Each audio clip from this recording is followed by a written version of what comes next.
welcome back to the Challenges and Icons series. Today I'm talking to Karma Cola's co-founder, Simon Coley. Simon is one of 3 co-founders of the fair trade and organic cola drink Karma Cola. Launched in 2012, Karma Cola prides itself in using real cola nuts. They give 3 pence from every bottle sold to their cola nut producers in Sierra Leone, and also support development initiatives in supplier countries through their brilliant Karma Cola Foundation, which we'll be hearing about later.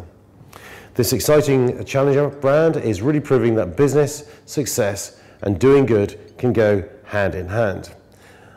Talking of which, they're just about to launch this new Orangeade, which is their 4th product in a range under the Karma Cola brand name, all with very different identities. It's an eclectic look and feel, and I'm really excited to be talking to Simon about how he brought the brand to market, what inspired him, how he connects to the farmers in Sierra Leone, the foundation, and the vision for the future of where this really exciting challenger brand is going. So, welcome Simon Coley, co-founder of Karma Cola, to Challenges and Icons. It's a great pleasure to have you here talking about your amazing brand and all the good things that you're doing. So I just wanted to sort of kick off the conversation with you about how you really are challenging one of the biggest and most valuable markets in the world, the Coca-Cola market. And can you talk us through your vision for Karma Cola and how it's all come about, how it came to life? Sure, and thanks for having me along, Jonathan. There was a kind of a moment, an aha, or more of a kind of what the fuck moment for us at the beginning of it all. I have 2 business partners who I'm, privileged and lucky enough to have kind of encountered later in my career. I sort of started as a creative and was, like I said, fortunate enough to meet Chris Morrison, who had formerly a business that made organic soft drinks. The 2 of us were kind of thinking about what we'd do next at a certain stage, and we'd been importing fair trade and organic product to New Zealand and seen that there was a real resonance in people wanting to have those sorts of choices as, consumers that are conscious of their impact on the world. At the same time, we've been thinking, Chris had made a really great cola in his previous company. And I've been thinking of ways of explaining what we were doing. We were bringing bananas into the country from the Pacific Islands. We called them all good because they'd be good for the land, good for the people, and good for consumers. But we've been toying with this idea of illustrating or creating a virtuous circle between consumers and producers, and that being conscious of that and having a transparent supply chain would bring them closer together, and that proximity would drive interest, purchase, education, and improvement. And in doing that, I've been thinking, Karma's such a great way of understanding that relationship, and thought of things like Karma Cocoa, Karma Coffee, Karma Coconut, and then Karma Cola. I thought, wow, maybe we could do that. That sounds like something that would work. And the next bit of exploration was discovering that there is such a thing as cola. It's an ingredient. It comes from West Africa. It's been in the name of the most well-known soft drinks brand name in the world for a few hundred years. I don't think anyone who's discovered that ingredient and used it culturally, socially in those last few hundred years has made much out of that transaction. So I thought, well, if we can get some, we could make an actual cola that's made of cola. And we could deliver on karma and contribute back to that community. So that's how our journey started. We've got to a place where we think people understand that value, are interested in engaging in what we're doing, and hopefully want to join us on this journey. Yeah, well, it's a great product, and the way that you're, I think, really kind of looking at more sustainable business practices around kind of where the ingredients come from, and how business is good for trade with the producers and the farmers in Sierra Leone is great. We see more and more of the big brand giants, the cola brand giants, for example, are adopting more of these sustainable practices, and they're innovating in what we might call the better for you kind of product area. So in a way, you're sort of building on, I think, you're challenging them and you're paving the way, but they're also learning from practices from brands like yourself. So what does that mean for you as we're sort of going forward? How do you see that? Well, I mean, we have something of an advantage for us, is that we've started with that at the core of our business, that we couldn't call ourselves Karma without delivering on it. Yeah. So we're not trying to re-engineer something. We've started with the intention and the practice of being sustainable, ethical, organic, and able to deliver on that message. And to behave that way and operate that way as a supply chain. A couple of the things that we see that we think has to change pretty quickly, and it's not surprising that markets are demanding this of large brands, are statistics like 1.1 billion single-serve plastic bottles in the ocean last year. Now, that's criminal. We don't put anything in plastic bottles because we think that you can't exert that toll on our planet. And if we, as a responsible business, want to stand for those principles, we've got to not use materials that aren't recyclable. It's a big challenge for us to be able to get drinks to people without it creating waste and harm other parts of our ecosphere.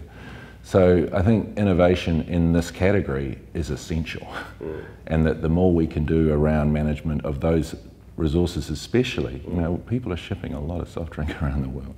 The closer you manufacture to market, the more recyclable or the totally recyclable and replenishable packaging solutions are mandatory now. We're all grown up to that.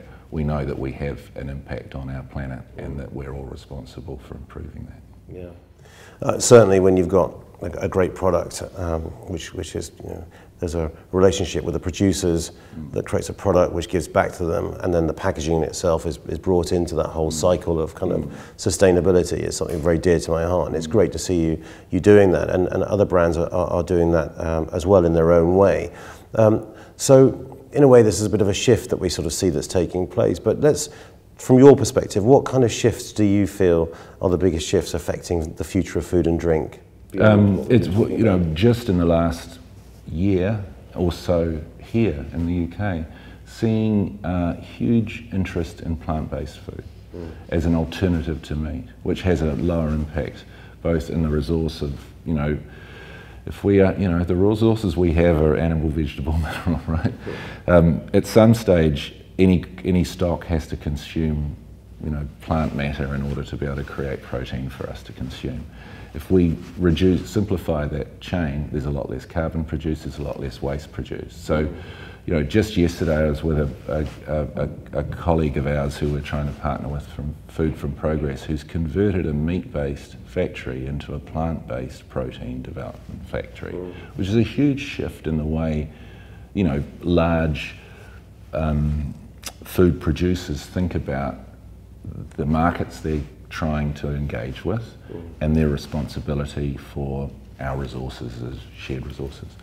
So I think that idea of being conscious of the impact you have as a consumer and changing your behaviour around that is becoming much more prolific. And the vegan food movement here is one of those sort of highlights at the edge of that trend. And we see them, we're kind of fortunate because we're small enough to engage with lots of these little groups, and one of them are a few of those outlets here in London, and they kind of adopt our drinks as things to sell in their community because they kind of see shared values. So for us, that sort of innovation in food and beverage is around transparency, seeing the supply chain all the way back to the producer and the land it's come from and the impact you have on that. And then there's another big shift that's happening in the next few weeks around the calorie content of drinks, sugar tax. And we're looking at that and thinking we have to be able to show you that we're not going to add any artificial ingredients, any chemicals, anything that doesn't agree, anything that isn't part of our founding principles, which is that we only use ingredients that we recognise that are organic, natural, and easily processed through your body. So we're seeing a lot of the industry formulate away from sugar and using artificial additives, and we're not that okay with that. We think that you should be able to pronounce the things you put in your body and know where they come from, and that if you're going to have a you know, burger or pizza or whatever, you know, food you want to have, or your special vegan food, that you should have a great drink with it, and just don't drink too much of it. Yeah. If you're really thirsty, water's good, but if you crave that kind of refreshing, tasty experience, then we'll give you an option and someone else benefits from it as well. Yeah. Okay, well that's good sound advice. And so in a way you're driving with what you're doing and the way that you give back to communities and the way the brand stands for what it does and embedded in the product and the community of fans that you have. Yeah. You're driving a lot of social capital. Tell us more about why that's important and how you see that proliferating. It's interesting. I mean, in a simplistic view of the world, you know, commerce's scorecard is profit, right? That you know you're doing well when you're making a lot of money. It doesn't always recognise that there are a lot of people involved in that transformation of materials to create that wealth. And that, you know, in very simplistic terms, in the way we've learnt from the fair trade movement, if you understand and honour that relationship from the beginning, from the ground to the farmer, to everyone in the supply chain, then your business ought to be doing good as well as making profit. The challenge is always that comes at a premium, and we are tuned to pay less for more, right? It's kind of our natural consuming habit. So our challenge is to show that difference, which is a 50p or whatever in this case, is worth it. That if you're going to understand and feel responsible for the impact you can have as a consumer, you need to know, you know, and in the modern world with the technology we have, no one shouldn't know what they're putting in their mouth and where it's come from and who benefits from it. So I think without seeing social capital as part of that scorecard for good business, we won't really have progress. You know, we have to look after the people that work for us, the people we work with, the people that produce the things we have, and they all have to benefit from it if we're going to progress. So having only a financial incentive as a way of understanding success in commerce just isn't enough. And when we look at the sort of triple bottom line accounting practice that's evolving, it seems to be a much more progressive way of thinking about how we grow as a commercial entity. You know. And you know, you're generating like a huge amount of desire for the brand, and it's you know, incredible because in many respects you're under the marketing radar and creating this demand at the same time. So talk to us now about how you market the brand, your strategy, and how ultimately you want people to experience the brand. So although we've all got some experience from large organisations and former careers, I think, you know, the thing that I've learnt on the job on this one was watching people at a trade show we did a few years ago here at the London Coffee Festival and seeing them come up. They'd been around this, like a few hundred coffee outlets that were all showing them new coffee beans, and so they'd had a few cups of coffee. They were interested in having a conversation. And so we were there at the back of the hall and we had our bottles just over there, and we'd actually made our stand out of our boxes. So we had boxes, bottles, some ingredients, cola nut, and in the background we had a video of Albert Tucker, who's the chairman of our Karma Cola Foundation, and I and Matt, one of my partners in Sierra Leone, where we get our cola from. People would come up and they'd see the bottle and they'd go, wow, great looking bottle. What is it? You know, and they look at it a bit harder and they go, oh, we give them a drink and they'd have a taste and they go, tastes like cola. Now that was the best answer we could get, because everyone has an idea of what cola should taste like, permanently etched in their taste buds. You know, there's a lot of money gone into the advertising and promotion of that idea. So when people go cola, we go, great, you know, that's the response we're kind of looking for. Okay. And then they'd see this video of us in Sierra Leone, in this strange place in the jungle with cola nuts, and go, well, how does that all come together? And they'd read the back of the bottle and go, oh, I get it. So karma means they get something from that transaction. So what I learned from that is if it looks good, you get the chance to talk to someone, and hopefully they'll taste it. If it tastes good, they'll probably buy it again. And especially if they know that it does good. And if we can get those three things lined up in any interaction we can with a customer or prospective customer, then we've got a chance. So we've talked about the design experience at a general level, and then let's sort of zoom into the how it expresses itself through the range, which is a beautiful, highly illustrative and storytelling kind of brand. And if I just reach over for the bottle 1 second, we've talked about packaging formats and substrates, but let's just get into the illustration, because it's a really beautiful design. It's telling a story. And before we started filming, you were telling me about the story of the mermaid in the river near the communities that you work with in Sierra Leone. Just tell me a little bit more about that. Sure. So I can probably show this to our viewers. Cola comes from West Africa. Looks like this. It's used as a sort of daily ritual in villages in Sierra Leone and in most of sub-Saharan Africa. And when someone comes to a village, you split cola with them to greet them, like this. Thank you very much. And you're expected to chew it. Now, it's very bitter. Okay. Just so I warn you. You want me to do this? Yeah, give it a try. Oh, you won't need a drink. I'm going to drink then. Now, cola has... You'll need that. Oh, and drink that too. Oh, yeah. Well, you'll find in a few seconds that you'll be needing hydration. Basically, it takes all the moisture out of your mouth. It's so bitter. It's amazing. Yeah. So we're fascinated by this stuff. This is in one of the most well-known English words in the world. After okay, and yet not many people knew about it.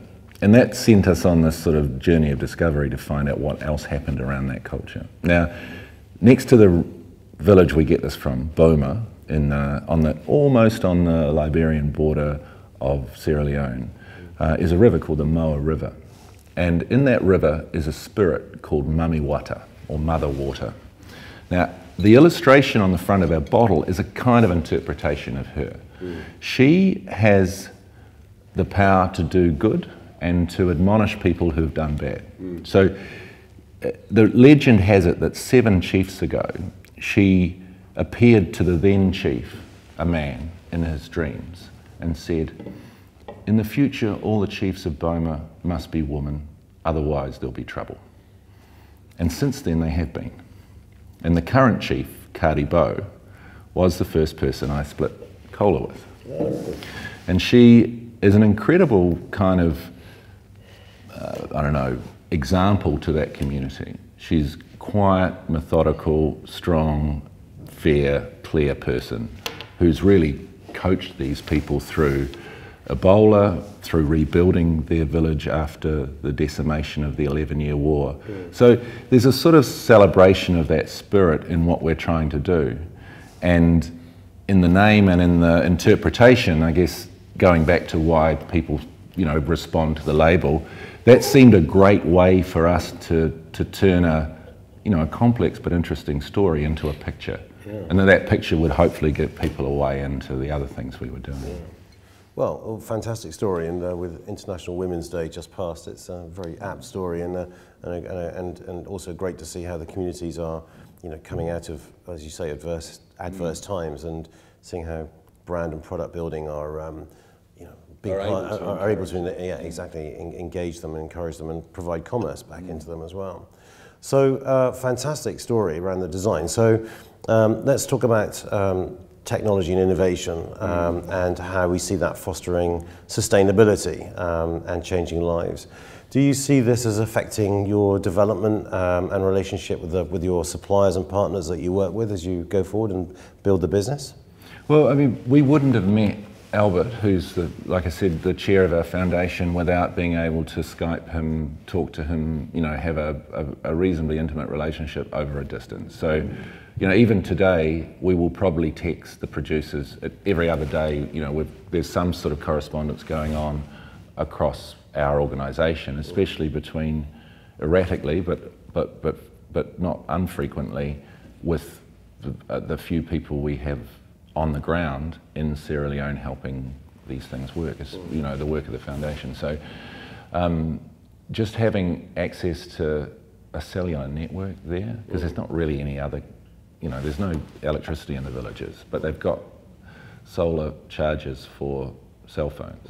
So that's if we didn't have that, we wouldn't have a useful way of keeping in touch when we're not there. And a very powerful way of keeping in touch. Absolutely. And interestingly, you'll go to places like Beaumont, which are a long way from any infrastructure, and find little huts that have 20 or 30 cellular phones all charging off the same solar panel, because that's it. That's their communications network. So in terms of using the technology that's available, it has been fantastic. We couldn't really do what we're doing without, a small amount of constant communication like that. I think the use of technology for us as an organisation is just, it's kind of a rite of admission in these days. We are selling in 23 countries. We have established offices in 2 or 3 of them. We have, key relationships with distributors in another 20. So we've got to be constantly able to manage that, like any other business in a sort of global economy. Yeah. I think the other way we think about technology is that idea we were talking about before about using an agile approach towards appropriate technology. And something I'm fascinated in is that the first time I visited the villages, I saw, simple things like tin cans that have been used to create a barrier for pests or, animals from the rainforest wanting to steal food on huts that had food in them. I thought, that's a great way to establish food security. And I could see that it evolved from, obviously the need to prevent these sorts of, rats stealing food. But, there's all sorts of these tiny but appropriate uses of, knowledge and technology that aren't, say, common use in these places, where we can be helpful just by providing some tools or some insight or a bit of expertise to use resources that are there much better. Yeah. And the two big issues we have in those places are basically food security. There are rainy seasons and dry seasons, and just making sure there's enough to eat all year round is something that needs to be solved. And then education, that we can provide the materials to be able to, allow kids to develop their own technologies. You remind me very much of my first client, which is Green and Black's chocolate, organic, fair trade, trading with farmers, and very connected to product and ingredients, and creating delivering a great tasting product, which inherently was a very sweet product, as chocolate is. Their success grew them, and ultimately they're now owned by Mondelez, one of the world's biggest kind of snack and confectionery companies, and have sort of, I think, struggled to sort of stay true to their values, and there is dilution taking place, which maybe that's an inevitable consequence of corporate takeovers and buyouts and mergers and acquisitions. So success is clearly coming your way, and no doubt you want to build the brand and make it as impactful as possible for the communities that you're supporting, and also for the enjoyment of people consuming the products. But what are your thoughts then about scale and potentially the ultimate, which is acquisition by maybe a parent company? Hopefully it would be a good problem to have. It shows that it's working, that people are engaging with the story, that they like the product, that they want to tell their friends about it, that we're getting some growth. So, the more drinks we can sell, the more good we can do. So that ambition's there. But I think we are, I need to be really clear about not losing the magic, because that's why people like it. And there's always that issue of, I can buy you in a big supermarket now, I won't support you as a previous cafe, and all the other great outlets that have been all those other great outlets that have helped us grow. Yeah. So we need to honour them as well. And I think the way we do that is that baked into everything we've created is our foundation. And the Karma Cola Foundation is the organisation that makes sure there is karma in our products.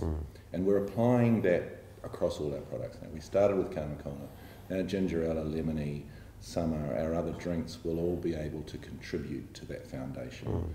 And we'll be able to develop the scope of the foundation to work with other growers or other groups of interest that we know will benefit from the relationship with our customers. So whatever happens, that exists. Yeah. And that's there for that very reason, that we can't call ourselves Karma unless we can deliver on that virtuous circle. We need to protect that, so the foundation is that protection. It's the heart of our brand, if you like. And then anything else is, there are other people that can make drinks for less money than us, that can distribute them, ship them, make things for less than we can. We're not that big. So if we could get some scale and not lose that magic, we're great. But I think that's probably the conversation that we'd end up having, like, so we can't not do this, otherwise there's nothing. If we're not delivering back to our growers and all the other people that expect to benefit from this, then we don't really have a brand. And I think that's what makes it kind of magical, and then we can work with the logic to create scale. Yeah, in my experience, I've seen this where it does work well is where that magic is protected and nurtured, as a potential partnership in the future may emerge. For you, I would say that would be that would be the essential component, would be to protect that. But we're some way off from that, and I don't know what your future plans are. But let's just sort of talk about the future. Just wind up there. So, what is your vision for the future generally for Karma going forward, and the drinks culture around it? Do you see it proliferating? Well, how do you see the future? On a couple of levels. I mean, the thing we've been talking about, the foundation, is becoming more and more kind of obviously the thing we can grow, because we've kind of figured out a way to be useful in the context of working with our producers without a high overhead. And in the scheme of things, we haven't contributed a lot in terms of money to these communities, but we seem to be getting a lot in terms of impact. So I've just in the next day we'll have completed our 5-year report for the work of the Simon Coley Foundation. In fact, I did bring a draft of it for you. Oh, nice. Which is all here. Thank you. It's illustrated with our virtuous circle there, or heart-shaped supply chain. But the point of this is that we can now take that to other places. We can look at how we can develop what we're learning with other producers, and I think that's the real measure of our success, that we understand our responsibility as an organisation and how we can, in a small way, be a model for others, but make sure we keep true to those founding values. Great. And then I think in terms of product, we've got, there's more ingredients we can use. There are ways of us, we're always looking at ways to improve the experience, the flavour, and the thing that makes people want to drink it again. But looking at other ways of kind of addressing the desire for interesting new flavours. How do we've got to be constantly across that. The tension there is that we still know that people love cola, they love lemonade, they love ginger ale, they love orangeade, and we want to be able to give them a really great, straightforward soft drink that they can enjoy and know does them good. Cool.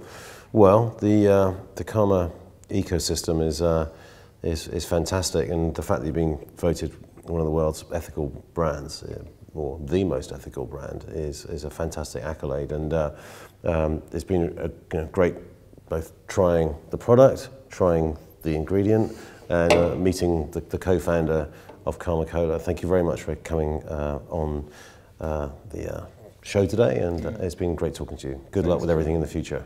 Really appreciate it. Thank you. You're welcome. Yeah. Cheers. Cheers.